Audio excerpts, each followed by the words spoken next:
Media वाले डुगडुगी बजाते। हाँ, इतनी सख्त सजा का ऐलान कुरान में है। पूछो, जिसकी बेटी की इज्जत लूटी गई उससे पूछो, जिसकी बहन की इज्जत लूटी गई उससे पूछो, दिल्ली के अंदर निर्भया की मां से पूछो, हैदराबाद के अंदर प्रियंका रेड्डी की मां से पूछो, और जुबली हिल के अंदर वो 13 साल बच्ची सी की मां से पूछो, और हाथरस की उस छोटी सी 19 साल की गुड़िया के बाप से, उनके मां से पूछो कि तुम्हारी बेटी की इज्जत लूटी गई, तुम क्या सजा चाहते हो। कुरान तो कहता है कि कोड़े बरसाओ, या अगर शादीशुदा हैं तो उनको संगसार करो, रज्म करो, मट्टी में दबाकर कमर तक पत्थर मारकर उसको खत्म कर दो। लेकिन कुरान फिर भी क्या कहता है, नहीं, कोड़े बरसाओ अगर कुमारे लड़के हैं वो, अगर उन्होंने रेप किया है तो आप उनसे पूछिए जिनकी बेटी की इज्जत लूटी है। पूछो बिल्कीस से, जिनके रेपिस्ट को 2022 के 15 अगस्त को छोड़ दिया गया, कोख से बच्चे को लेकर उसका मार दिया गया था। उसके परिवार के 7 लोगों को सन 2002 गुजरात के अंदर उनके नजरों के सामने में बच्चे का सर फोड़ा गया था। उस बिल्कीस बानो के नजर के सामने उसके बाप का कत्ल किया गया था, उसकी बहन का कत्ल किया गया था, उसकी मां की इज्जत लूटी गई थी, उसके भाई को मारा गया था, और उन रेपिस्ट को पकड़कर जेल में डाला गया। तो पिछले साल ये कहकर छोड़ दिया गया कि अरे ये तो ब्राह्मण हैं इसीलिए इनको छोड़ दो। याद रखो, ये ब्राह्मण जरूर हैं, लेकिन ब्राह्मण हो कि शूद्र हो, अगर कोई गुनाह करेगा, किसी की बेटी की इज्जत को लूटेगा, तो ईश्वर के सामने में वो पापी होगा, वो मुजरिम होगा। इंसान नाम से बड़ा नहीं होता, इंसान काम से बड़ा होता है। यकीन नहीं होता तो उठाओ और पढ़ो 7872 साल पहले की किताब वेद व्यास जी की पुराण के अंदर कहा गया, शूद्रो ब्रह्मण तामिति ब्रह्मण चैति शूद्रताम क्षेत्रियो याति वितरत्वं तथे चचसेक एवात्र पति पर जानाम कथम पुनर्जत कीर्त पर भेदा। कि इस जमीन पर परमात्मा एक है तो इंसान को एक कैटेगरी में पैदा करता है। कबीला खानदान बड़ा छोटा हो सकता है, लेकिन इंसान पैदाइशी एतबार से कोई पाक कोई नापाक नहीं होता है। ये वेद व्यास जी कह रहे हैं कि ब्राह्मण है तो छोड़ दो, बैरक है, वो एक अलग है, वो एक अलग उन्वान है। अलबत्ता कुरान करीम का कोई भी ऑर्डर बंदे पर जुल्म नहीं होता है, क्योंकि अल्लाह कहता वमा रब्बुका बिज़ल्लामिल लिल अबीद, अल्लाह किसी बंदे पर जुल्म नहीं करता है, बल्कि वही ऑर्डर अल्लाह देता है जो इंसान अदा कर सकता है, जो इंसान उसको पूरा कर सकता है। ला युकल्लिफुल्लाहु नफ्सन इल्ला वुसअहा, अल्लाह तबारक व तआला ऐसे नहीं ज़बरदस्ती किसी को कहते तुमको यह काम करना है, तुमको 30 दिन के रोज़े रखना है, तुमको 24 घंटे में 5 वक्त की नमाज पढ़ना है, तुमको ज़कात देना है, तुमको हज करना है। ऐसा नहीं है। ज़कात के लिए निसाब है, रोज़े के लिए भी कुछ सहूलियात हैं। अगर आप मरीज़ हैं, जान को ख़तरा है, मुफ्ती साहब तफसील से बता सकते हैं, या आप सफ़र में हैं तो वहाँ थोड़ी सी रुख्सत है। अगर आप मालदार नहीं हैं तो आप पर ज़कात नहीं है, अगर आपके पास पैसे नहीं है तो आप पर रोज़ हज फ़र्ज़ नहीं है। कुछ कंडीशन, कुछ शराइत के साथ है। इसीलिए खामखा कुरान को बदलने की और कुरान के ऊपर इल्ज़ाम लगाने की कोशिश न की जाए। कुरान अल्लाह का कलाम है। हज़रत जिब्राइल अमीन के ज़रिए से जनाब मुहम्मदुर रसूलुल्लाह सल्लल्लाहु अलैहि वसल्लम को ये कुरान पहुँचाया गया, और मुहम्मदुर रसूलुल्लाह ने पूरी ईमानदारी से ज़र्रा बराबर कमी बेशी नहीं की। अल्लाह के नबी अलैहिस्सलातु वस्सलाम ने जो वही की गई वही बात मोहम्मद रसूलुल्लाह सल्लल्लाहु अलैहि वसल्लम लोगों तक पहुँचाते थे। इसी को हमारे हिंदू भाइयों की ग्रंथ के अंदर एक बात कही गई, अहमेव सौयमिदम बदामी जष्टम दवाबिरुत्मानो शबियम कामय तत्मगुर्नम कुर्नमितम ब्रह्मानम तमुर्शिदम सुमिधाम, कि इस ज़मीन पर ईश्वर जो ईशवानी करता है अपने बंदे को, और वो बंदा लोगों के बीच में उसको फैलाता है, उसको बताता है, तो जो फैलाने वाला इंसान है वो बड़ा महान होता है, वो बड़ा पवित्र होता है, वो बड़ा भाग्यशाली होता है जो ईश्वर के पैगाम को लोगों तक पहुंचाता है। हम पहले अल्लाह को मानते हैं, उसके बाद अल्लाह के नबी मोहम्मद रसूलुल्लाह सल्लल्लाहु अलैहि वसल्लम को मानते हैं और तमाम अंबिया को मानते हैं। हमारा अकीदा है कि कुरान आखिरी संविधान है अल्लाह तबारक व तआला का। अब कुरान इस दुनिया के अंदर क़यामत तक रहेगा। इस कुरान को कोई मिटा नहीं सकता, इस कुरान को कोई बदल नहीं सकता। कुछ लोग कोशिश करते हैं कि भाई कुरान करीम के अंदर 4 शादियों का जिक्र है, फनकिहू मा ताब लकुम मिनन निसाई मसना व सुलास व रुबा। कानून ले आओ, यकसा सिविल कोड कानून ला करके ये जो 4 शादी का ऑर्डर है कुरान में, इसको बदल दो। अच्छा जी, 4 शादी इस्लाम में फ़र्ज है क्या? फ़र्ज नहीं है, वो एक ऑप्शन है। वो एक ऑप्शन ये है, अगर आपकी बीवी बीमार है, आपकी बीवी बांझ है, पहली बीवी का अब परेशानी में है, आपको कोई औलाद नहीं हुई पहली बीवी से, आप कोशिश कर रहे हैं कि दूसरी शादी हो, आपकी औलाद हो जाए, पहली बीवी मुहलिक बीमारी के शिकार है, ऐसी सूरत में आप चाहते हैं कि भाई आपकी कोई दूसरी शादी हो जिससे आपको औलाद मिल जाए, तो दूसरी शादी कर सकते हैं। फनकिहू मा ताब लकुम, कर सकते हैं। और ये कुरान है तो एतराज़ मीडिया वाले उछल उछल कर, ये देखो कुरान में 4 शादी है, ये देखो कुरान में 4 शादी का जिक्र है, मुसलमानों के लिए 4 शादी ज़रूरी है। अरे कुरान छोड़ो, मनुस्मृति के अंदर भी एक मंत्र है जिसके अंदर ताद्दुद अज़वाज, 1 से अधिक शादी का जिक्र है। हालां तो श्री रामचंद्र जी की भी 3 माएँ थी, श्री रामचंद्र जी के माँ 3 थी, उनके अब्बा ने 3 शादी की थी, तो वहाँ पर भी 3 बीवी है। ऐतराज़ कुरान पर क्यों? वहाँ पर भी होना चाहिए था। श्री रामचंद्र जी की अम्मा कौशल्या, सुमित्रा, कई राजा दशरथ, इनके अब्बा खामखा की बातों में लोगों को उलझाते हैं जो इशू नहीं है। अरे मुसलमानों की किताब है कुरान, उस पर अमल करते हैं, और मुसलमानों की ही नहीं है बल्कि हर इंसान की है। कुरान मुसलमानों की किताब नहीं, हुदल लिन्नास, कुरान हिदायत है इंसानों के लिए। और इंसान में कौन है? सिर्फ मुसलमान नहीं है, हमारे इस देश का, मैं अब्दुल्ला सालिम भी इंसान में हूँ, हमारे मोदी जी भी इंसान में है, योगी जी भी इंसान में है, हर कोई इंसान में है, क्रिश्चियन भी इंसान है, जैन भी इंसान है, बौद्ध भी इंसान है, गौतम बुद्ध सिद्धार्थ भी इंसान था, कृष्ण जी भी इंसान थे। और ये इन लोगों के बारे में हर किसी के लिए कुरान पैगाम लेकर के आया है। खामखा जहालत की वजह से, नादानी की वजह से इस कुरान करीम के ऊपर एलिगेशन लगता है। मेरे भाइयों, लगने वाले लगाते जाएं, लेकिन हमारा अक़ीदा है कि इस कुरान करीम का कोई ज़र्रा बराबर एक नुक्ता भी बदल नहीं सकता, क्योंकि इस कुरान करीम की हिफाजत कौन करता है पता है? अल्लाह तबारक व तआला करता है।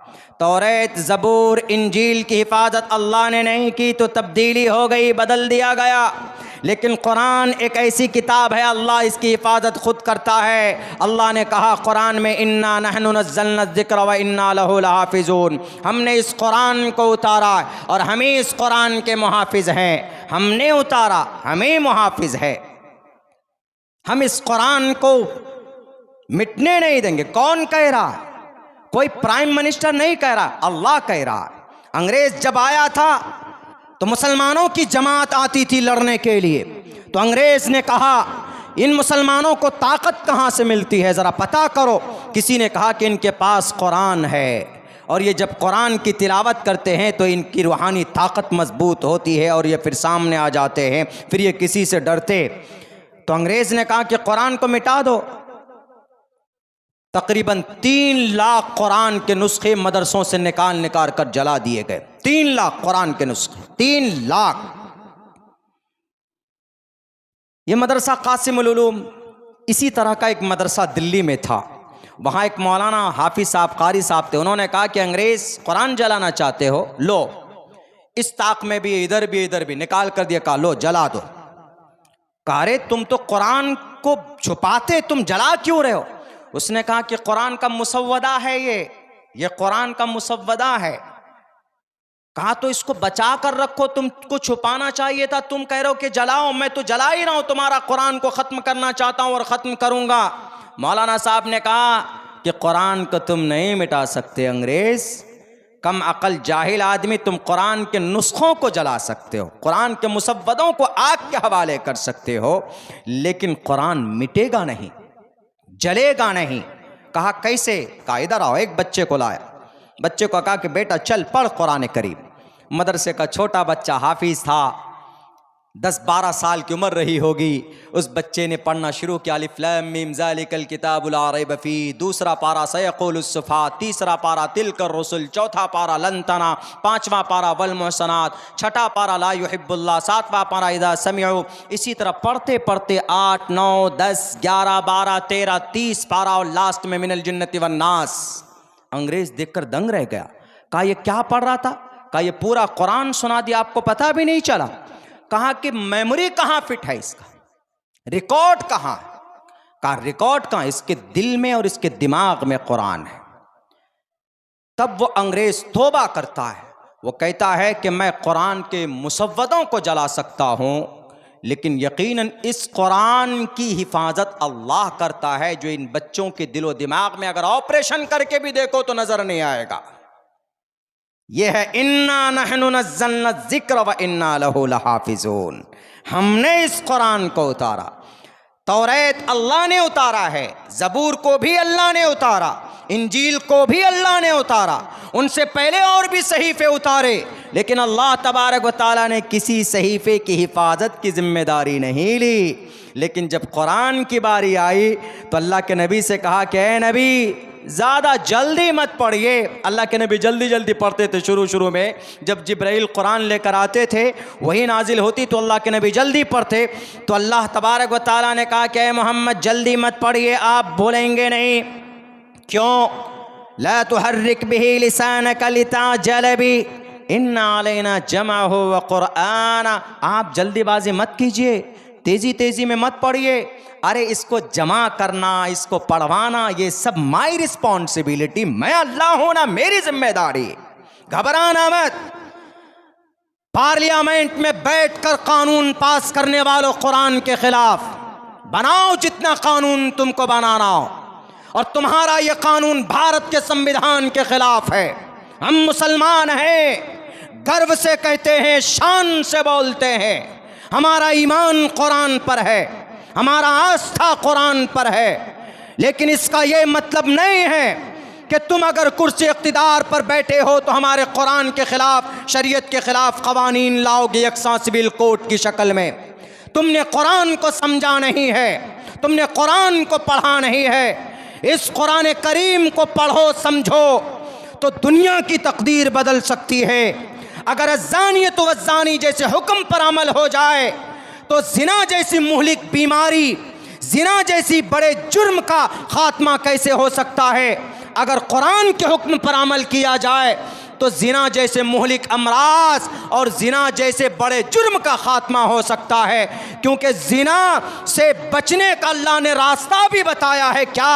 या अय्युहन नबी कुल लिअज़वाजिका व बनातिक व निसाइल मुमिनीना युदनीना अलैहिन्ना मिन जलाबिबिहिन्ना। ए नबी, अपनी बीवियों से, अपनी बेटियों से और आम मोमिन औरतों से कह दो कि जब वो अपने घूंघट को लटका कर रखें, वो पर्दा करें, इधर उधर न देखें। तो ये जिना से बचने का रास्ता है। जिना कहाँ होता है? जब औरतें बाल खोल कर चलती। जिना कहाँ होता है? जब सोशल मीडिया पर औरतें आ जाती है। जिना कहाँ पर होता है? जब समाज की बच्चियाँ मोबाइलों के अंदर गैर महरम से बात करती। जिना का बाजार कहाँ गर्म होता है? जब सोशल मीडिया में हेलो, हाउ आर यू, माई सोना, my lovely, hello, happy new year, ऐसे ऐसे मैसेज होते हैं, वहां पर जिना का बाजार गर्म होता है। और अल्लाह तबारक व तआला कहता है फला तखज़ाना बिल कौल, औरतों से मुखातब है कि अगर तुम्हारे मोबाइल में, तुम्हारे दरवाजे पर अगर कोई अजनबी आ जाए तो अपनी बात में लचक पैदा मत करो। उनसे हेलो, हाउ आर यू से बात मत करो, सख्ती के साथ बात करो, झिड़क कर बात करो, ताकि सामने वाला ये सोचे कि ये औरत बड़ी सख्त है, बड़ी कड़क है। ये देखिए, कुरान जिना से बचाने का रास्ता बता रहा है। दुनिया वालों, है जिना से बचने का रास्ता तुम्हारे पास, लाओ लाल कृष्ण आडवाणी जी से पूछा गया कि जो जिना करता है उसकी क्या सज़ा होनी चाहिए। उन्होंने कहा कि सज़ाए मौत होनी चाहिए। कुरान भी कहता है इस बात को, अगर जानी है सज़ाए मौत दो और दिखाओ दुनिया को सोशल मीडिया पर मौत देते हुए, ताकि कोई और नौजवान किसी समाज की बेटी की इज्जत के ऊपर हाथ न डाले। ये हमारा कुरान है जो 1458 साल से लेकर आज तक एक नुक्ता भी इसका नहीं बदला। इंसान की भलाई के लिए अल्लाह तबारक व तआला ने इसको नाजिल किया है। लेकिन कुछ लोग कुर्सी इक़्तिदार पर बैठकर क्या समझते हैं कि हम कुरान को, इसके अहकामात को बदल देंगे, हम कुरान को बदल देंगे। नहीं जनाब, कहीं और ताकत इस्तेमाल कीजिए, कहीं और पैसे खर्च कीजिए, देश की तरक्की के लिए पैसे खर्च कीजिए, गरीबों का घर बसाने के लिए पैसे खर्च कीजिए।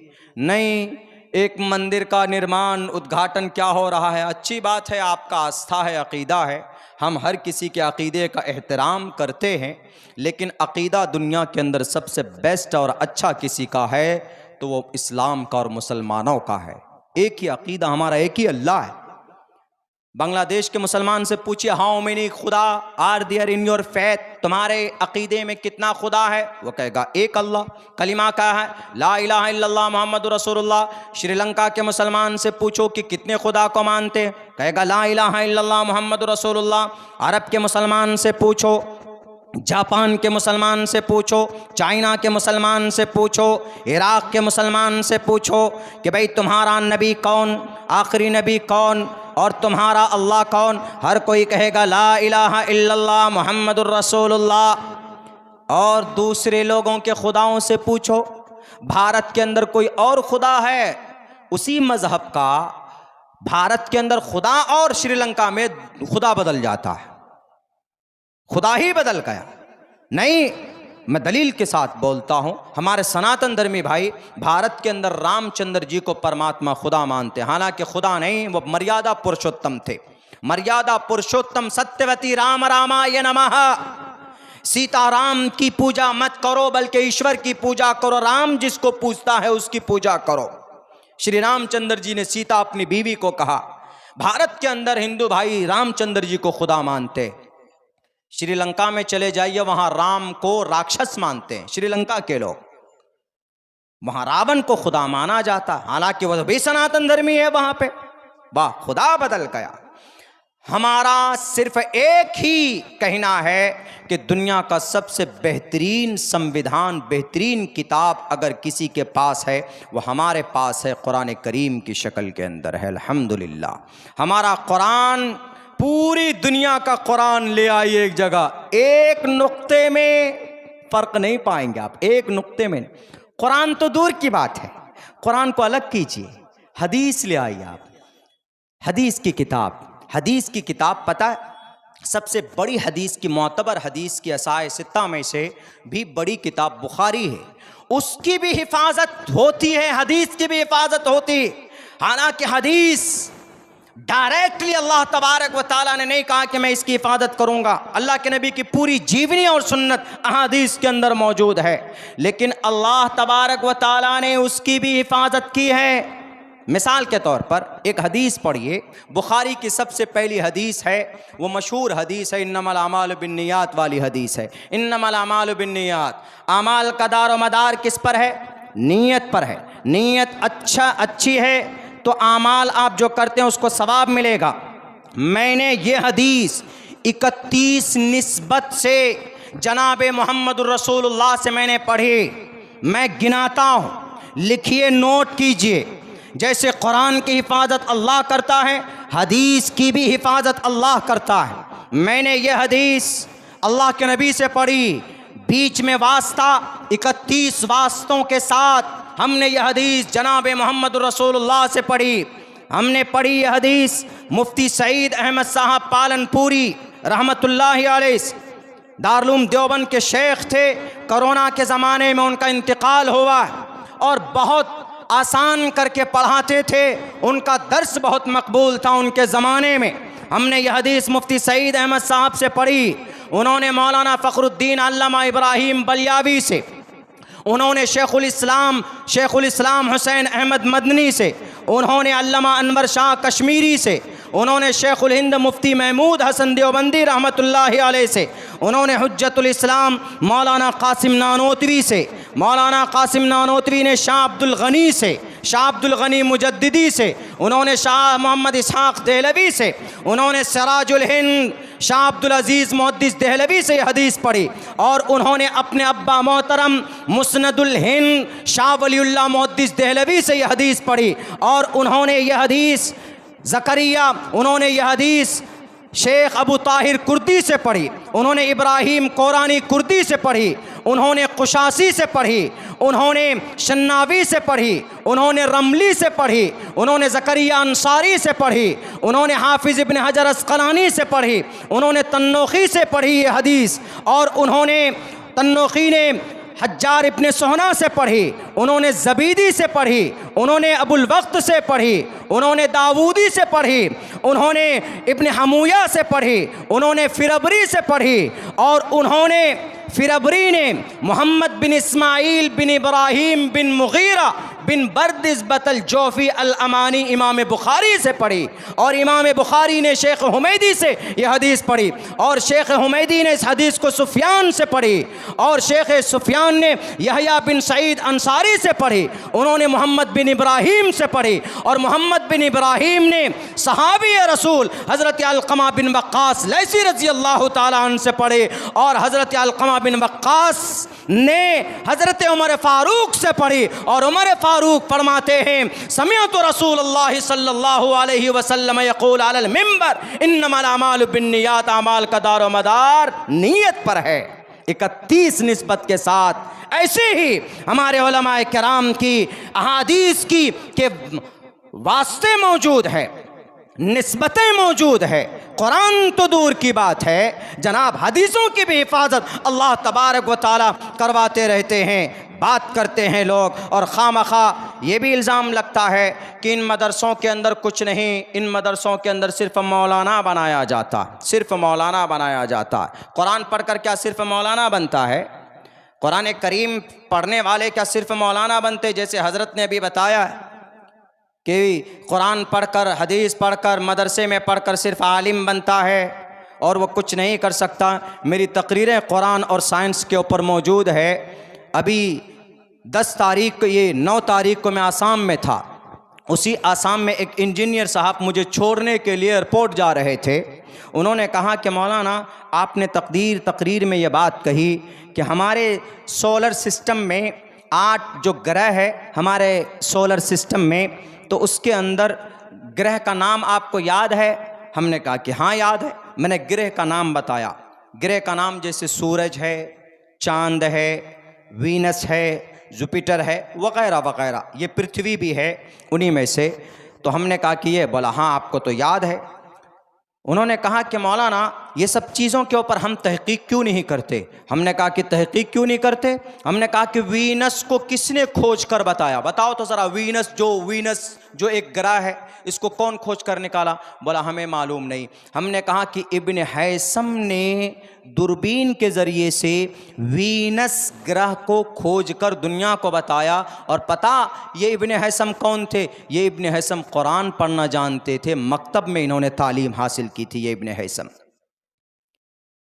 बोला और कोई बड़ी बात बताइए। हमने कहा कि और बड़ी बात सुनना चाहते हो?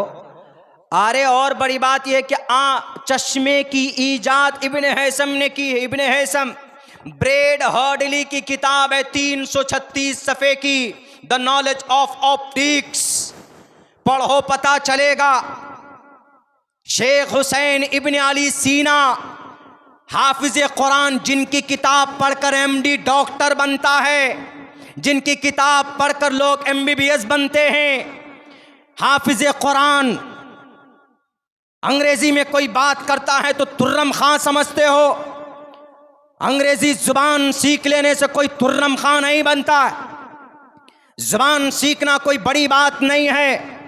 इंसानियत है कि नहीं है, पेशा क्या है, काम क्या है। इंसान अपने काम से आगे बढ़ता है, इंसान अपने काम से पहचाना जाता है।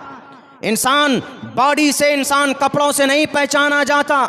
यही कासिमुल उलूम जिस के नाम पर है, दारुल उलूम देवबंद से जो फारिग होते हैं उनको कासमी कहा जाता है। कासमी क्यों? क्योंकि बानी बुनियाद रखने वाले मौलाना कासिम नानोतवी रहमतुल्लाहि अलैह थे।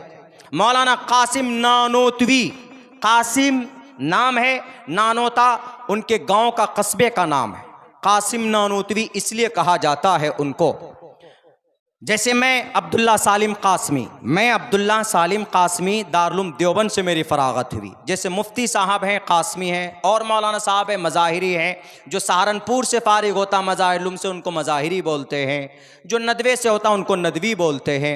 मौलाना कासिम नानोतवी कहीं से फारिग हुए? मौलाना कासिम नानोतवी को सर्टिफिकेट नहीं मिला था, उनको सर्टिफिकेट नहीं दी गई थी। क्यों? वो जिस अरबी मदरसे में पढ़ते थे दिल्ली के अंदर, तो उस अरबी मदरसे की देखभाल उस वक्त अंग्रेज़ों के अंदर, अंग्रेज़ों के हाथ में था, उसकी निगरानी करना। तो मौलाना कासिम नानोतवी पतले थे, एकदम पतले। 49 साल उनकी उम्र हुई, एक कम 50, एक कम 50, 49 साल की उम्र में चले गए इस दुनिया से। पतले थे, एकदम बिल्कुल पतले थे, मोटे कपड़े पहनते थे, यानी ऐसे लगते थे देखकर आप पहचान नहीं पाएंगे कि ये इतना बड़ा हुज्जतुल इस्लाम, हुज्जतुल इस्लाम। बड़े बड़े पढ़े लिखे बड़े बड़े पंडितों के छक्के छुड़ा देते थे जब वो मुबासा करने पर आते थे, जब वो डिबेट के मैदान में आते थे।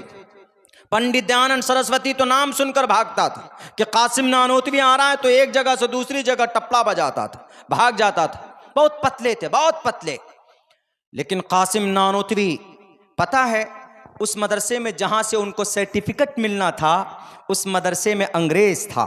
उस मदरसे में एक सवाल आया। किसका सवाल? मैथ का सवाल, मैथ का।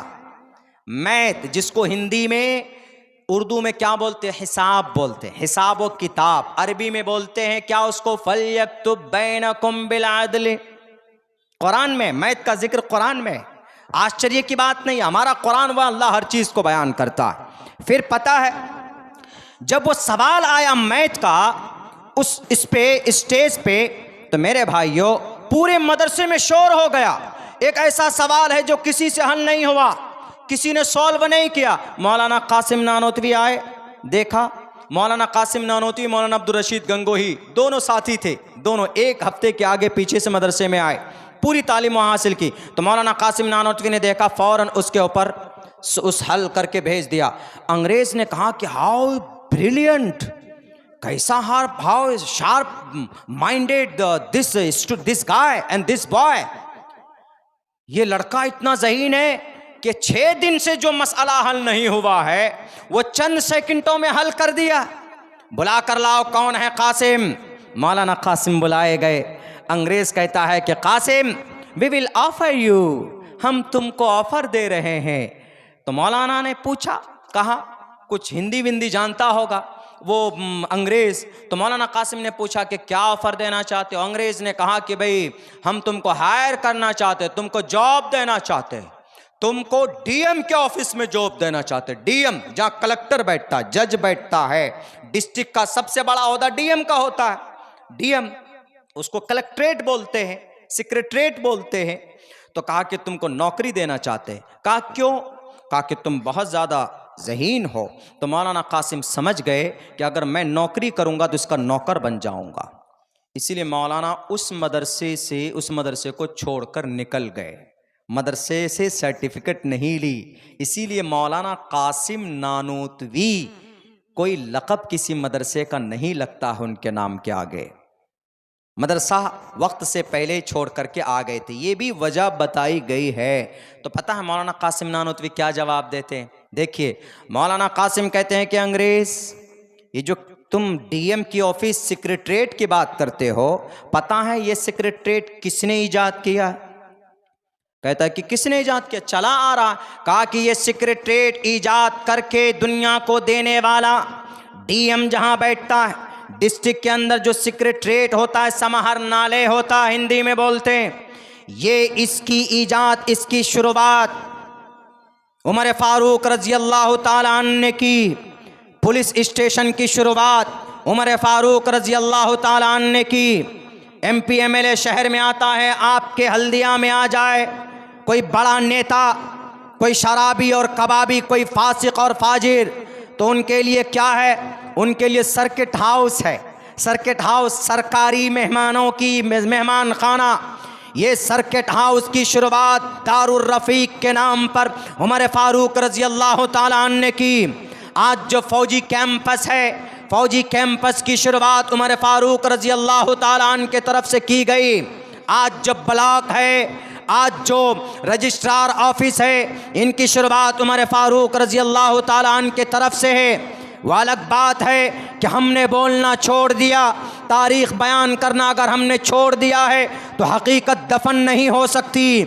इंशाअल्लाह तबारक व तआला जब जब इस ज़मीन पर कुरान पर, शरीयत पर, इतिहास को मिटाने के लिए कोई खड़ा होगा, हमारे उलमाए किराम मैदान में निकल पड़ेंगे।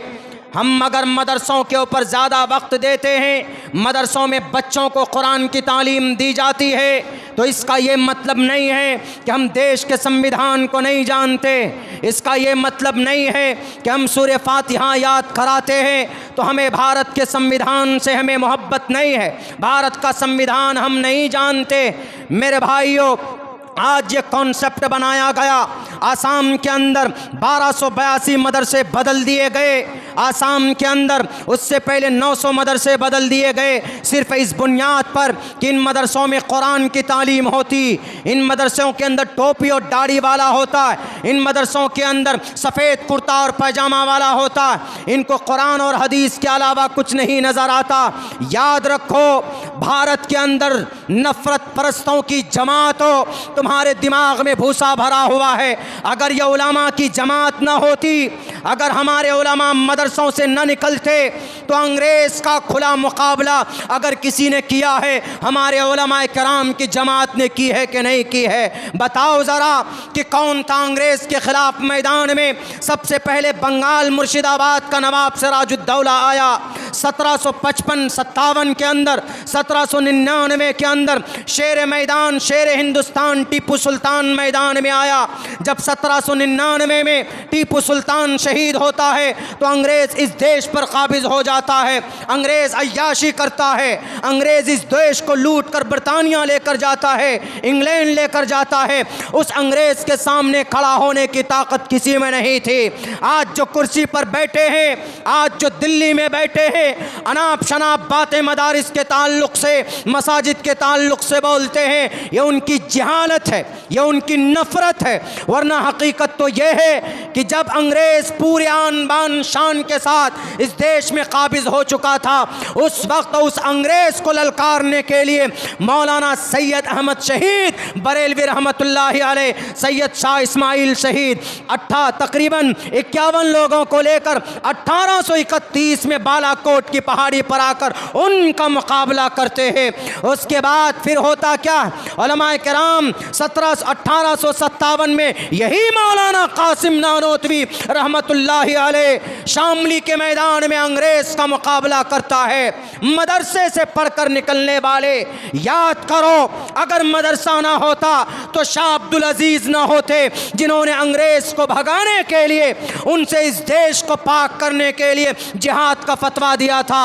हमारे भारत के अंदर, हमारे इस मुल्क हिंदुस्तान में हिंदू भाइयों, मौलाना शाह अब्दुल अजीज़ मुहद्दिस देहलवी सिराजुल हिंद, उन्होंने ये फतवा दिया कि हर एक मुसलमान पर अंग्रेज़ के ख़िलाफ़ गौर करना, लफ्ज़ों में अंग्रेज़ के ख़िलाफ़, हिंदू भाइयों के ख़िलाफ़ नहीं, अंग्रेज़ के ख़िलाफ़ जिहाद फ़र्ज़ है। देश को बचाना है तो जिहाद करना होगा। अगर शाह अब्दुल अजीज़ जिहाद का फतवा ना निकालते, उलमा मैदान में ना आते, और शाह अब्दुल अजीज़ कहाँ से पैदा हुए? मदरसों से पैदा हुए। मदारिस ना होते, शाह अब्दुल अजीज़ ना होता, मदारिस ना होते, तो शाह हाजी इमदादुल्लाह मुहाजिर मक्की ना होते, मदारिस ना होता, तो कासिम नानोतवी ना होते, मदारिस ना होता, कासिम नानोतवी ना होते, तो शेखुल हिंद ना होते, शेखुल हिंद ना होते, तो बताओ ज़रा शेखुल इस्लाम होते क्या? नहीं होते। इस देश के अंदर उलमा ना होते। अगर उलमा ना होते तो 65,000 उलमा ने कुर्बानी देकर इस देश को आज़ाद किया। अगर मदारिस में पढ़ाने वाले उलमा ना होते तो आज ये देश अंग्रेज का गुलाम होता, ये देश आज़ाद नहीं होता। ये तारीख हमारी रही है। क्या बोलते हैं? नहीं, मदरसों के अंदर कुरान सिर्फ पढ़ाया जाता है। तो क्या कुरान पढ़कर कोई डॉक्टर नहीं बनता? बताओ तो ज़रा, सबसे पहला डॉक्टर कौन है? सबसे बड़ा स्पेशलिस्ट, चीर फाड़ करने वाला ऑपरेशन। इसके ऊपर मैंने बहुत सारे स्पीचेस दिए हैं। चीर फाड़ करने वाला ऑपरेशन जिसको बोलते हैं, ऑपरेशन में डॉक्टरों से पूछो कि वो जो सीजर, कैंची, ब्लेड, वो जो कुछ आलात छोटे छोटे होते हैं, इंस्ट्रूमेंट्स, छोटे छोटे आलात होते हैं ऑपरेशन करने के, ज़रा पूछिए तो इन छोटे छोटे औजार को कौन बनाया? मदरसे का एक तालिब इल्म अबुल कासिम अज़हरावी ने बनाया है कि नहीं बनाया है? बताओ, बताओ यूरोप, बताओ दुनिया वालों, कुरान पर एलिगेशन लगाने से पहले बताओ। तुम चांद पर पहुंच गए तो इसका यह मतलब नहीं कि हम ही सुपर पावर। तुम चांद पर पहुंचे हो, हमारे नबी तो उस चांद को जमीन से 2 टुकड़े कर दिए थे। तुम चांद की बात करते हो। हवाई जहाज बना लिए तो उल्टा घूमने लग गए कि हमने हवाई जहाज बनाया। हवाई जहाज को वजूद में लाने वाला एक मुसलमान था, अब्बास फिरनवीस। तेज रफ्तार सवारी बना ली, बुलेट ट्रेन बना लिया। भारत के अंदर प्राइम मिनिस्टर साहब वंदे मातरम ट्रेन लाके दे दिया। ओह, बड़ी तेज चलती, खाक तेज चलती, 2.5 घंटे लेट हो जाती वो ट्रेन भी। वो ट्रेन जाकर भैंस से टकरा जाती। अभी टकराई अहमदाबाद में जाके। कितना? 1 घंटे में ज्यादा 80 किलोमीटर। 1 घंटे में 80 किलोमीटर। हमारे नबी की तब रफ्तार देखो। अश्वमा शुगमा रोहा देवदत्तम जगतपति असिना सुदूदमन मठेश्वर्य गुणन्विता।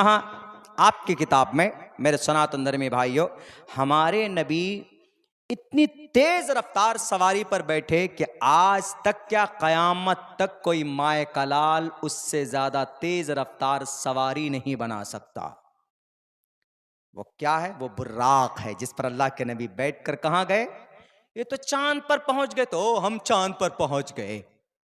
क्या किया चांद पे पहुंच गए? तो तुम तो ऑक्सीजन नहीं निकाल पाए चांद पे। हमारे नबी बिना ऑक्सीजन के, कोई हेलमेट नहीं, कोई पैराशूट नहीं, बुर्राक पर बैठे, जिब्राइल अमीन साथ में। मस्जिद अक्सा, वो मस्जिद अक्सा जिसको नालायक नाहंजार यहूदियों ने अपने नरगे में लिया हुआ है। 1967 से वो मस्जिद अक्सा उनके कब्जे में है। वो मस्जिद अक्सा, अल्लाह के नबी वहां से पहले आसमान पे जाते हैं। पहले आसमान पे, पहले पे ही नहीं, अगर कोई America, Japan, Iran, Italy, Germany अगर पहले आसमान पे चला जाए तो मेरे ख्याल से वो चीख चीख कर मर जाएगा कि हम आसमान पर पहुंच गए, आसमान पर पहुंच गए। आज तक कोई नहीं पहुंच पाया है। सिर्फ आसमान पर आज तक कोई शख्सियत, कोई जात गई है तो वो जनाब मोहम्मद रसूलुल्लाह सल्लल्लाहु अलैहि वसल्लम की जात गई। पहले आसमान पर नहीं, पहले आसमान पर गए। दरवाजा पूछता, हु इज दिस पर्सन? कौन है ये? जिब्राइल कहते हैं, दरवाजा खोलो, मोहम्मदुर रसूलुल्लाह सल्लल्लाहु अलैहि वसल्लम है। पहले आसमान पर, दूसरे आसमान पर, तीसरे आसमान पर, चौथे आसमान पर, 5वें, 6ठे, 7वें, सारे आसमान पार कर गए। पार करने के बाद सिदरतुल मुंतहा पे पहुंचे। करीब में सिदरतुल मुंतहा, जिब्राइल वहीं तक जाते थे। सिदरतुल मुंतहा इंद सिदरतिल मुंतहा। अल्लाह के नबी को कहते हैं, जिब्राइल जाइए। अल्लाह के नबी फरमाते, तुम भी आओ साथ में। नहीं नहीं, अल्लाह के नबी, यहां से कोई नहीं जा सकता। आज से यहां से आगे कोई नहीं गया है। यहां से आगे अगर कोई जा सकता है तो वो सिर्फ आप जा सकते हैं। अल्लाह के नबी वहां से भी आगे निकल कर गए। जाते जाते जाते जाते सुम्मा दना फतदल्ला फकाना काब कौसैनी औ अदना। बहुत करीब, बिल्कुल करीब, अल्लाह के करीब जाकर करीब हुए। बताओ दुनिया, खुदाई दावा करते हो अमेरिका, तुम्हारे नोट में लिखा हुआ है we trust in one God, हम एक गॉड को मानते हैं। गॉड को देखा, खुदा को देखा? नहीं देखा। हमारे नबी ने देखा है, हमारे रसूल ने देखा है, हम उस रसूल को मानते हैं। आज तुम ब्लड आज तुम बुलेट ट्रेन बना लेते हो, रॉकेट बना लेते हो, जहाज बना लेते हो तो गर्व करते हो। हमारे नबी तो बुर्राक पर बैठ कर गए और उसकी रफ्तार इतनी थी कि अगर आदमी 1,00,000 किलोमीटर देख सकता है तो उस बुर्राक का पहला कदम 1,00,000 किलोमीटर तक जाता है, इतनी रफ्तार थी। फिर भी गर्व नहीं किया हमारे नबी, गए अल्लाह के करीब। वहां नमाज जैसी बेहतरीन दीन का एक अहम फरीज़ा अल्लाह तबारक व तआला ने सौंपा कि नबी ये जाइए, नमाज है ये आपके लिए, आपके कौम के लिए, नमाज जैसी इबादत लेकर इस दुनिया में आए। फिर प्रोसेस हुआ, वापस किए गए, रास्ते में मुलाकात हुई, जन्नत और जहन्नम। आजकल तो लोग जन्नत और जहन्नम की बात करते हैं, लेकिन जन्नत और जहन्नम को देखा किसी ने नहीं देखा। हमारे नबी ने देखा है। स्वर्ग को किसने देखा? मोहम्मद रसूलुल्लाह ने देखा। नरक को किसने देखा? मोहम्मद रसूलुल्लाह सल्लल्लाहु अलैहि वसल्लम ने देखा है। ये है कुरान के मानने वाले। कुरान जिस शख्सियत पर अवतरित हुई और उतारा गया, ये है वो शख्सियत, ये है वो अल्लाह के नबी अलैहिस्सलातु वस्सलाम। हम उस नबी को मानते हैं और उस नबी की सुन्नत के मुताबिक ज़िंदगी गुजारना चाहते हैं। मेरे भाइयों, वक्त चूँकि काफ़ी हो चुका है, अभी और भी मुस्तनद उलमाए किराम का खिताब आपको सुनना है, लेकिन बात अगर की जाए कुरान पर, सीरत पर, तो 2-2 3-3 रातें कम पड़ जाती है। मैं तो फिर भी एक तालिबे इल्म हूँ, मैं तो एक अदना सा तालिबे इल्म हूँ। असल तो बहरुल उलूम यहाँ बैठे हुए हैं, स्टेज पर बैठे हुए हैं, और बड़ी खुशनसीबी की बात है, बड़ी मुअज़्ज़ज़ शख्सियत और हस्ती आपके इस इलाक़े में, आपके इस इदारे में आज तशरीफ़ लाई हुई है। हज़रत मुफ्ती सलमान साहब मंसूर पूरी दामत बरकातुहुल आलिया, उनका पुरमग़्ज़ ख़िताब आपको सुनना है। हर दिन ये अल्लाह वाले नहीं आते, इसलिए इनकी ज़ियारत कीजिए, इनसे दुआएं लीजिए और इनसे करीब होइए और अपने मदारिस को बचाइए, अपने मदारिस को ज़्यादा हो सके ताउन पेश